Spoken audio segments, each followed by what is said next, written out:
باللہ من الشیطان الرجیم بسم اللہ الرحمن الرحیم اللہم صلی علی سیدنا و مولانا محمد وعلی آل سیدنا و مولانا محمد وبارک وسلم۔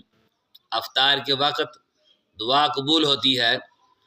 روزہ دار کتنا خوش نصیب ہے کہ ہر وقت اللہ عز و جل کی رضا حاصل کرتا رہتا ہے، یہاں تک کہ افطار کے وقت وہ جو بھی دعا مانگتا ہے اللہ عز و جل اسے اپنے فضل و کرم سے قبول فرماتا ہے۔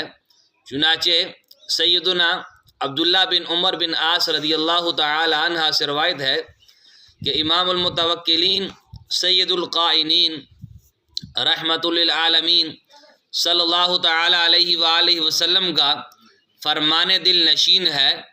ترجمہ: بے شک روزہ دار افطار کے وقت جب دعا مانگتا ہے وہ رد نہیں کی جاتی۔ سیدنا ابو ہریرہ رضی اللہ تعالی عنہ سے مروی ہے، تاجدار رسالت، شہنشاہ نبوت، پیکر جود و سخاوت، سراپا رحمت، محبوب رب العزت عز و جل صلی اللہ تعالی علیہ وآلہ وسلم کا فرمان پر عظمت ہے، 3 شخصوں کی دعا رد نہیں کی جاتی، ایک روزہ دار کی بوقت افطار، دوسرے بادشاہ عادل کی، اور تیسرے مظلوم کی۔